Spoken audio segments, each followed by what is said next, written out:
So what program I have given in the last lab? Do you have the last lab program? Hello. Yes, sir. So go through the last line of that program. So I told you to save the this details, card details and everything, the input forms details into a database, right? So that is your task basically. But today I will show you a sample program, a small program, how to insert data to a database, how to delete data from a database, how to update the data, and how to select data from the database. Okay. So I'll do a simple program and I'll show you step by step. I'll go through it step by step. Okay. And try to solve the lab program, the program which I have given in the last lab, to solve the same program so that you can save the details into a database, table. Okay. So I'm sharing my screen.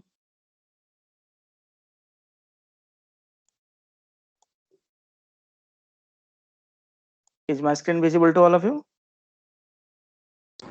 Yes, sir. Okay. So I'm starting Visual Studio.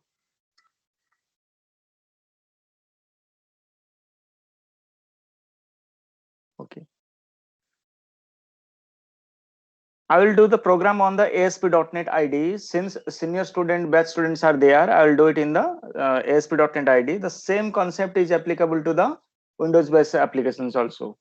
Okay. So I'm starting a new website, file, new website. Okay. New website. So the website name I am giving this is suppose data access. Okay, language I will use Visual C#. Okay, ASP.NET empty website. So like this will be created. By default, there will be no page. Okay. I'll add a page, add new item. Okay. Default.aspx. So basically, I have a web page, blank web page. I have a blank web page. Okay. Then in the solution explorer, you see, and we have one web.config file, simple web.config file, and one default.aspx page. Okay. Now, listen one thing. The moment you install Visual Studio.NET, the moment you install Visual Studio.NET on your system, by default, SQL Server is also installed over there. Okay. And that version of SQL Server is known as what? It is known as SQL Express. By default, the SQL Express is installed over there. There are many versions of SQL Server. One is the SQL Express, which comes inbuilt along with what? Along with your Visual Studio application. Okay. And another one is the SQL Server Professional Edition, Enterprise Editions. Those are there. So those are basically for the industry level development. Difference is nothing. Difference is the syntax and the way of handling data. Everything remains same. Only the difference is that the SQL Express, which comes along with your Visual Studio, for the database size will be a maximum of 2 GB. So if we'll create a database may contains 10, 15, 20 or 100 of tables, okay, queries, procedures, isn't it? So the combination of all these database objects in a single database will go up to a maximum of 2 GB. Okay, so after that, you cannot store data in the SQL Express. Okay, for that you have to migrate your database to the Enterprise Edition or the Professional Edition. But 2 GB data is sufficient. It is enough. Even if for a mid-size organization, 2 GB data is enough to store and manipulate. So I am not going to the higher version of SQL Server, though I have installed it. The higher versions are there, but I am doing it on the Express Edition. So that comes along with your Visual Studio, so that it will be easy for you to understand over here. Okay. So now in ASP.NET, remember, I cannot create the database over here directly in the root folder. What I will do, I'll create a folder. That folder name is app_data. This is compulsory. Add new folder. f underscore data. So I will create database within this folder only, and all your web pages will be outside the database folder. Okay, so I have to create one folder, that is app underscore data. Then I'm right click on this folder, add new item. So here SQL Server database. Okay, so here I am giving the database name as the STDS. So for example, STDS. Okay, so I'll have a database called STDS. You see, by default, the connection has been created in the Server Explorer in the left hand side. Your database is there in the right hand side. Okay, so for this database, the database objects are explored in the Server Explorer. So this window is basically what? This is a Server Explorer. Okay, this is a Server Explorer. Just a minute.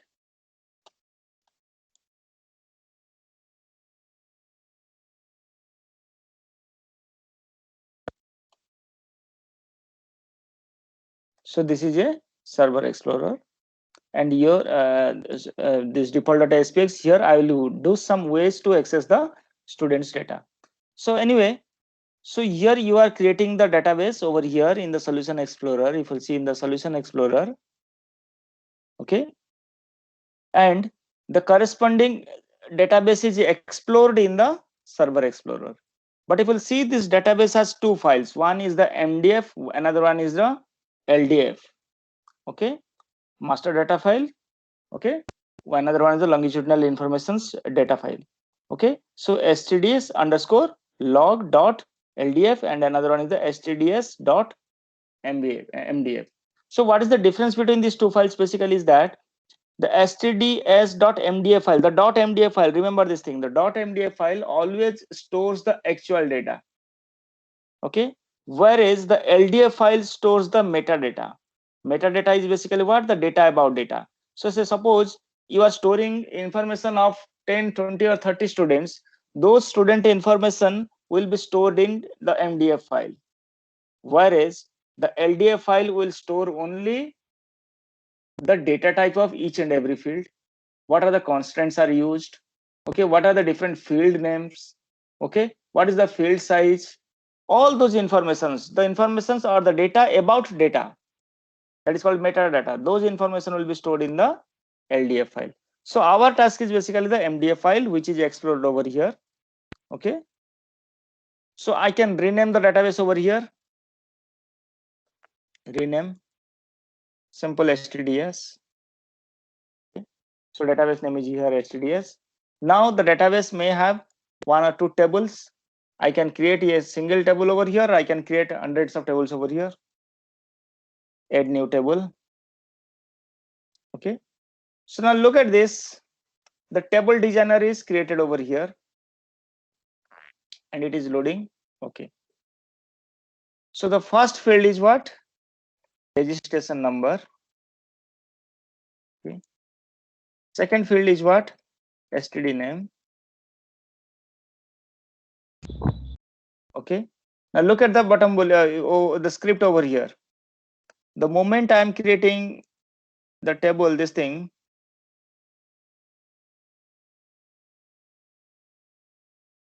the moment I am creating field over here, the create table statement over here is also created.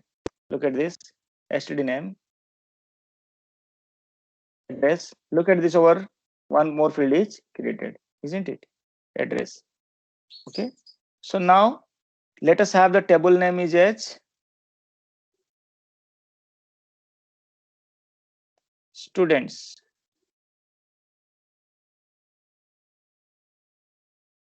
And let us update it.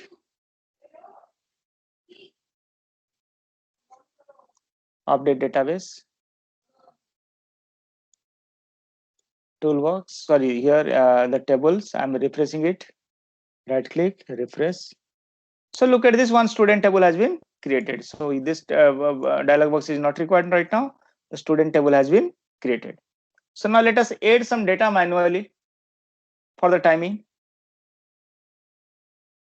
Open table, show table data. Okay. So suppose I'm adding 3 students name.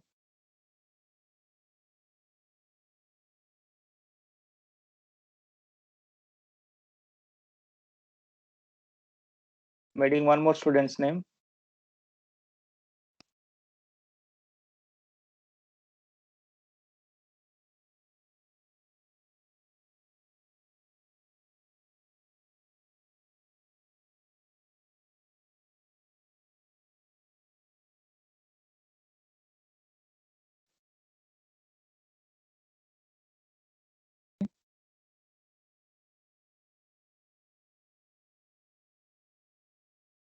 So I have added 3 students name over here, and I will try to access this data in the front end over there. Okay. So now our task is over here.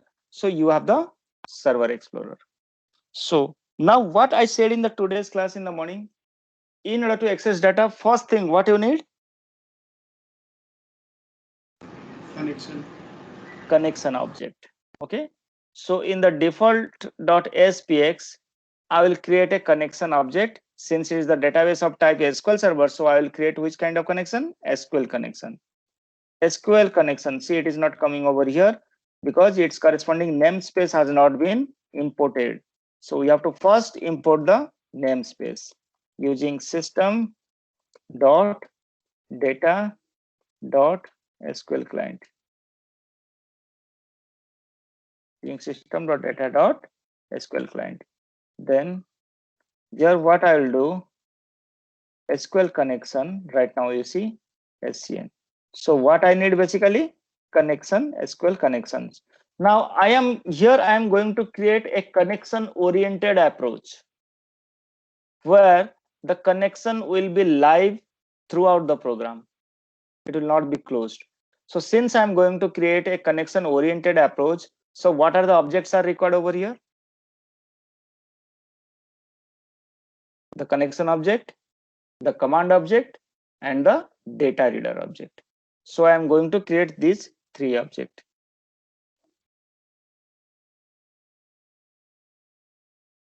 SQL command, SCMD,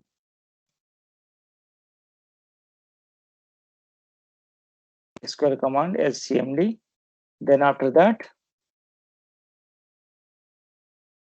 SQL data reader, SDR. So now we have these 3 objects over here. Now, in the page load, what I will do, I will create the connection object, right? SCN equal to new SQL connection. Okay. So what the connection object needs? The connection object needs a connection string, right? So you can create a connection in 2 ways. First thing is you assign the connection string over here. Okay. Then called scn.open. This is one way.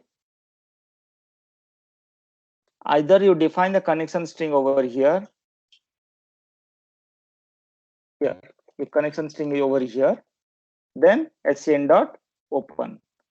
Alternatively, what you can do is, remember these 2 approaches for your examination point of view. Alternatively, you will create a simple SQL connection object using the default constructor, then scn dot connection string equal to, here you will provide the connection string either in the constructor or using the connection string property of the connection class. Okay, but you have to call the open function must at the end. You have to open the connection over here. Okay, so now the question arises, let us have the first approach. Here I have to provide a connection string. This is not a valid connection string. I have to provide a connection string. Now the question arises, from where you will get the connection string? In today's class, I told you like two ways. One is the server equal to so the server name. Okay. Then you have to define the integrated security or not. Data source, something like that. Two approaches I have told you in today's class. But there are not only these two ways, there are many ways to access the connections. So one more option is basically you can get the connection string easily by using this server explorer. Okay, so you see here it is written data connections. Within this we are having one connection, that is STDS, right? So I'm right clicking this properties. You see the connection string is here. Connection string is here. So basically this is my connection string. Look at this. So what it is telling, basically data source equal to local db slash 11.0, means this is SQL Express, the current system. Okay, then it is telling attached database file. So data is located in which database file? In this database file. C drive, users, then my name, then documents, Visual Studio 2013, websites, data access, app data, then std.mdf. So here is the complete path of my database file. You are getting the error message over here because the outside there is a double quotation and here it should be single quotation.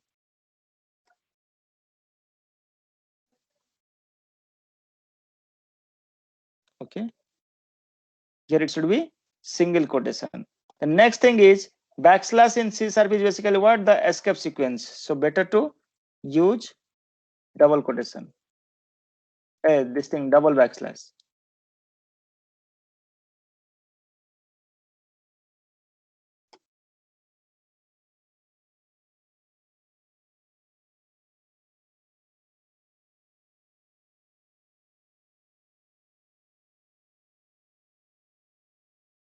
Okay, so now you have the valid connection over here. The connection is there.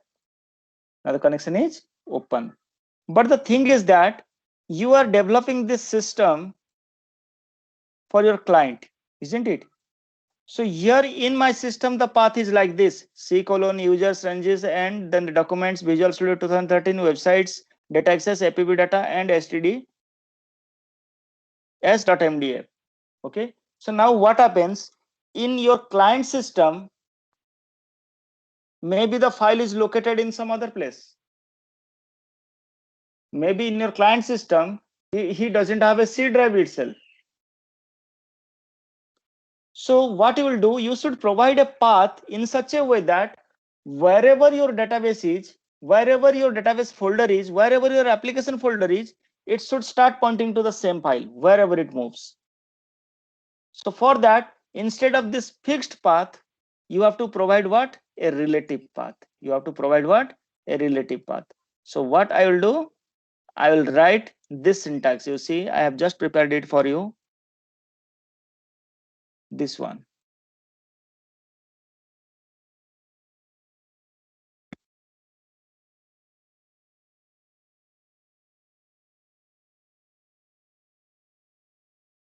What I will do is just check it.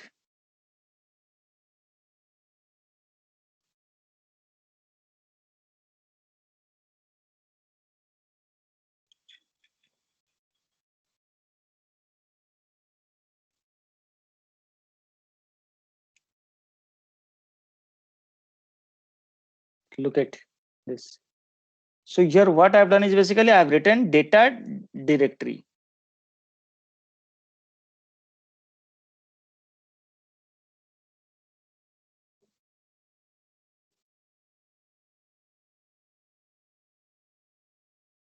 Okay, data directory, and at the beginning I am using one @ symbol. You see, the problem is solved.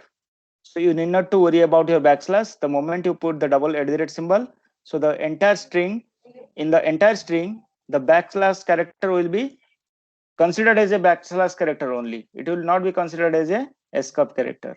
Okay. So here you have a valid connection string. So this means what? Data directory means what? Wherever your application is, it immediately start pointing to this folder, app_data. Now within the data directory, there is the file stds.mdf. This file stds.mdf. Okay. So this is basically your connection string. So now the connection is open. The next work is to display data in the web page. So now to display data, so what we will have to do is we have to use a select query. We have to extract data using the select query. And what kind of select query is that? Where I will use the select query then? In a command object, isn't it? So cmd equal to new SQL command. The cmd is declared already. SQL cmd. Oh, sorry, scmd. It is not cmd, scmd. scmd equal to new SQL command. And within bracket, if you'll see, it has 4 implementations. The second implementation is what? It takes a command text and a connection object. So command text is basically what? Select star from your table name. What was the table name? Basically students. Okay. Then comma, it takes a connection object. What is the connection name? SCN.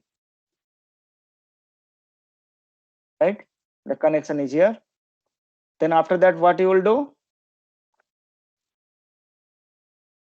SCMD, since it is a select query,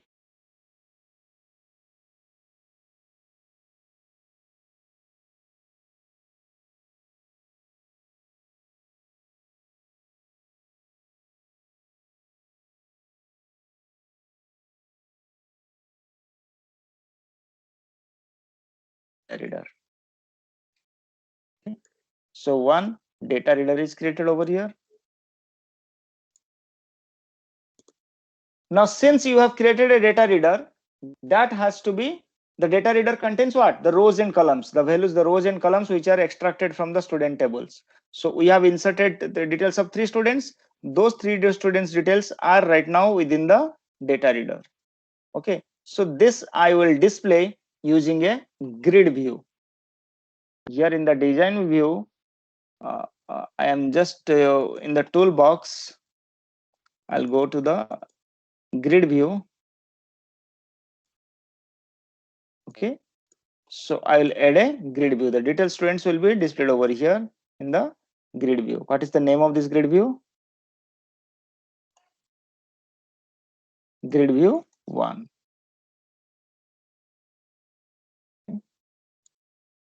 So grid view 1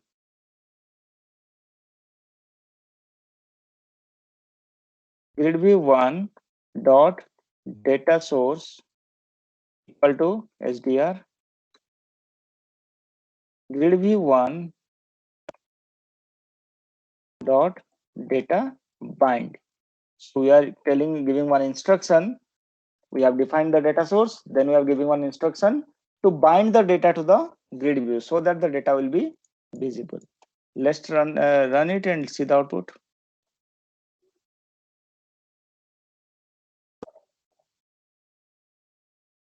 Okay, look at this. The student informations are visible over here.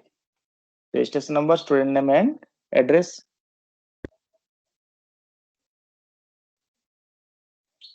So am I clear to all of you?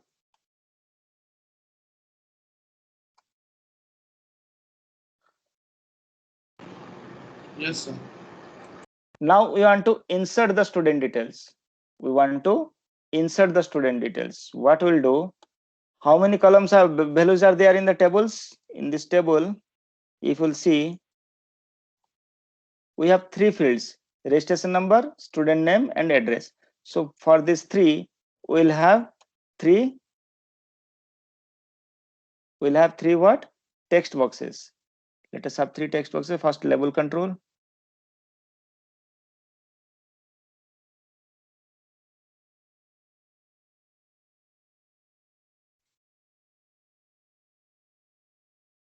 Registration number, sorry, not in ID, in the text value.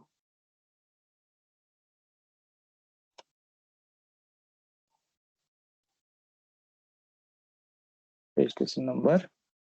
Okay.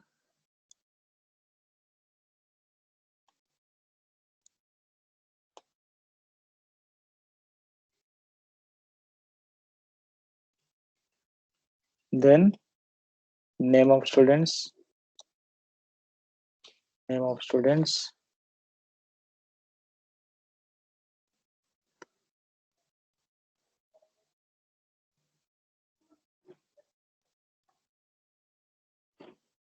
okay.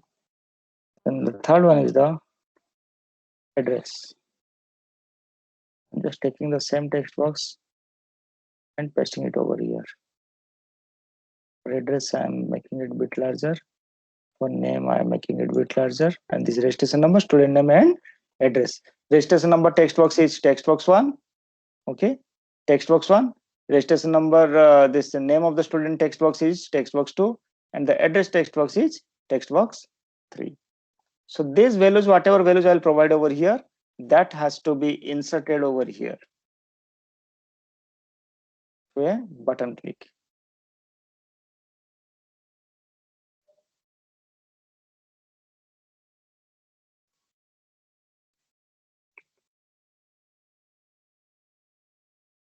Okay. So button click. So here within the button, what we'll do, we'll create again the command object cmd equal to new SQL command. Okay. So it takes basically parameter of what? A command text, okay, and a connection object. So command text, what I will provide, insert into students, okay, values, right? So how many values I'll provide? I'll provide 3 values, single quotation, close single quotation, close single quotation. So in the place of the three single quotations, 3 values will come. So the first value will come from which text box? The text box 1, which contains the student registration number. So here I am writing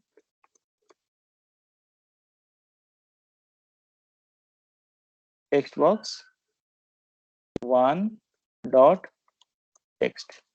Okay, text box 1 dot text. Similarly, the name will come from which text box? Text box 2 dot text. Similarly, address will come from which text box? Text box 3 dot text. So from 3 text boxes, we are having 3 values which are given to the insert statement. Then after that, we have to define one connection object, that is SCN object. Connection object. Okay. Then it should be SCMD.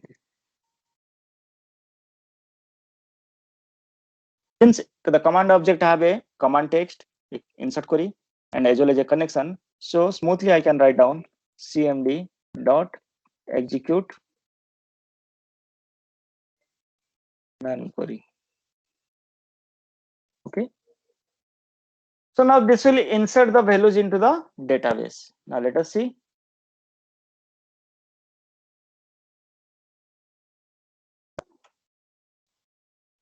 Registration number I am typing, say suppose 20192939. Okay. So here I will provide a name, say suppose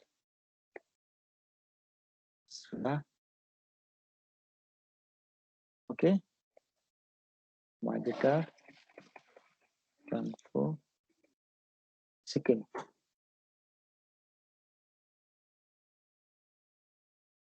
Let's see, am I getting any kind of error? There is already an open data reader associated with it. Okay. So already a data reader is using this connection object, so therefore I cannot use the same connection again over here. So the idea was I had to close this connection over here. I'm just deleting this thing. For the timing, I'm removing this thing. I'll just open the connection and I will close the command object. Okay. So now I'll run it.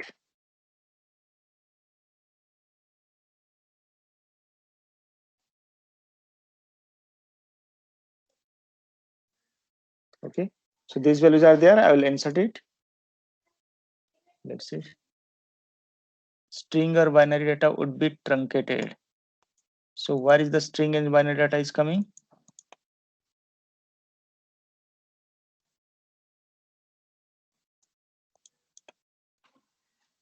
Let's see the table.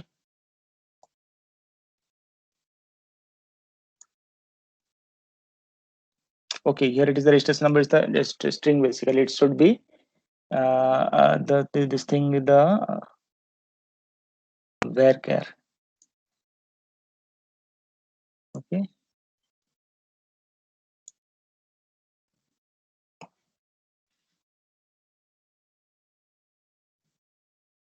Varchar, because the size is 10. So, but we are giving the higher size, so that should be, that is why it is not taking the values. So here I will provide what the varchar.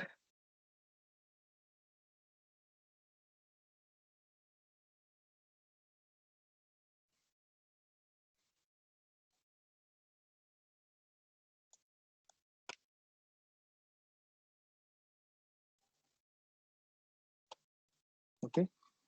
So the database is updated right now. Let's see whether it is taking or not.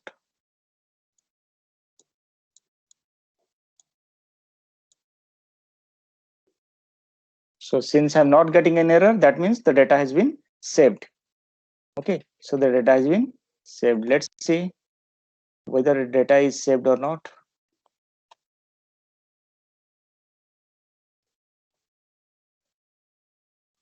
So table data. Yes, you see the last rows. The Sada has been saved over there, isn't it? So what we have seen is basically to retrieve data and to save data. Okay.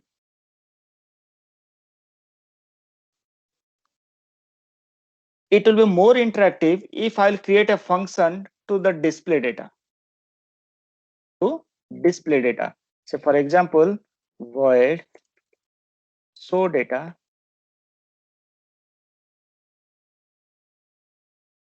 and within this I'll paste that code. SCMD execute non-query. Then after that connection is open.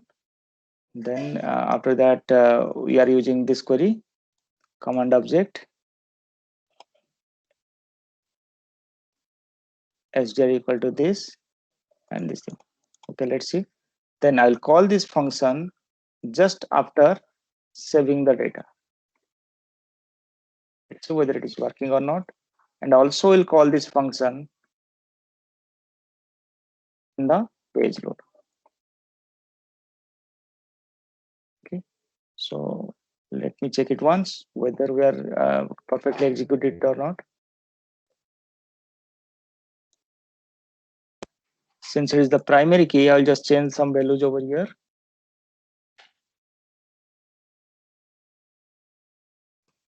Test data I'm giving, test address.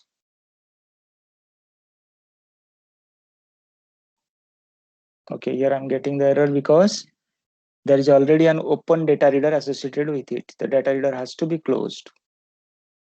The data reader has to be closed over here. That is, I have to create another connection instead of this.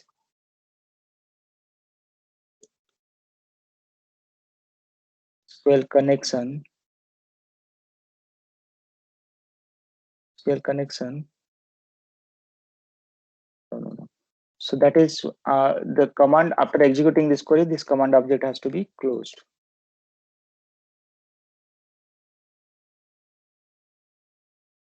That is, just a minute. Here, the SCN equal to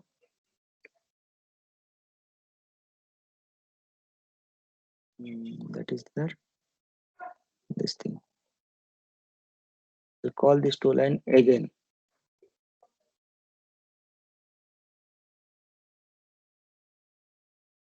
This time I think the problem will be solved.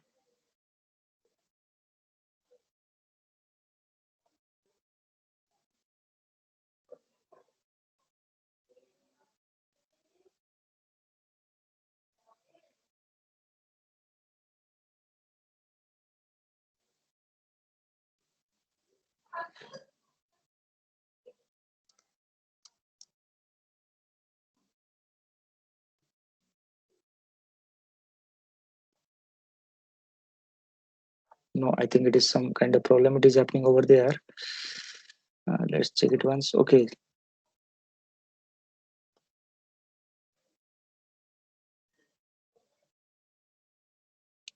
I'll create another connection completely as some new connection, that is SCN1. SCN1 equal to new connection. SCMD1, another command object.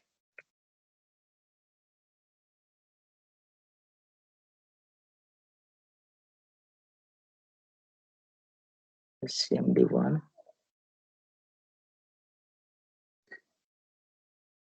Okay. Data reader will be the same because I'm not using the data reader over here. Okay. Then data bind. I think it will work right now.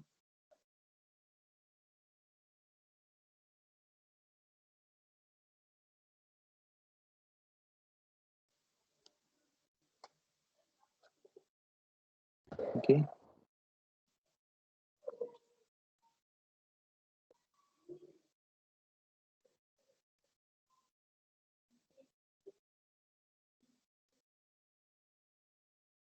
Look at this.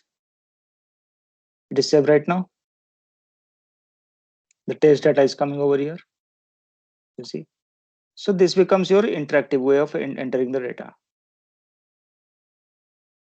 Okay. Testing another.